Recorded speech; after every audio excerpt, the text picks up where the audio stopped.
Hech qaysi mashina kirmagan eshigiga. Bitta mashinasi kirmagan uyga Latif Jahongir mana mashinalar kirib keldi. Do'stlar, assalomu alaykum. Assalomu alaykum. Lodi, yaxshimisiz? Charchamayapsizmi? Jahongirga yaxshi keldingizmi? Xullas do'stlar, bugun juda ham muhim kun ekan. Farhod olamdan o'tib qolganiga 3 yil bo'libdi. Da, 3 yil bo'ldi. Farhod shu intervyudan keyin bir menga aytdi, "Hovlab qo'yudan bir ko'rsataman" dedi. Shu bilan afsus rahmatli bo'lib ketdi, lekin Ulug'bek, malades, mana o'sha uyni bitqizibdi. Bitta aylanib, azor chiqamiz. Davaychi ketdik. Ketdi.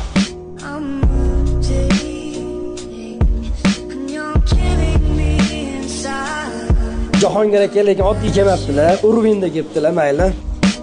Assalomu alaykum. Tabriklayman aka o'tgan bayramlar bilan. Rahmat. Arzimagan bo'lsa ham xursand qilib qo'yishga, sovg'a bilan gul siz uchun. Arzimagan emas, bu juda ham katta padarak. Hammalar rozi bo'ling. Men onam Jahongir aka olib kelibdilar shuni sizga. Opa, assalomu alaykum. Ko'rib xursandman sizni. O'tgan bayramlaringiz bilan arzimagan bo'lsa ham sovg'a, mana gul siz uchun. Nastroyeniya sifatida. Jahongir aka aytdilar, Farhod bilan 5 olib qo'ygan edik. Men o'zimga kelib olmayapman. To'shda onalarni borib ko'rib, bir marta Farhodni eslab qo'yaylik. Chunki Gelimagi oldilar yaqinda. Zo'r bola edi. Farhodda intervyu olganimda o'sha ishonmasdim-da bu mashinani olishimga. Rahmat deb qo'ydim tarbiya qilganingiz uchun. Shunaqa farzandni, yana bitta farzandingiz bilan tabriklayman. Farhod boshlagan ishlarini oxirigacha olib boribdi. Ko'rolman, qarab yuribdi. Ancha-muncha muammolar ham bor edi, hal qilyapti. Malades. Rahmat. Rahmat. Rohatingiz ko'rib yursin. Rahmat. Menga qilgan bo'lsanglar, Allohim qo'llab-quvvatlab, nimaga qo'l urgan bo'lsanglar, hammasi xayrli bo'lsin, davomiy bo'lsin. Allohim omadinglarni berib, maktabinglar ulug' bo'lsin.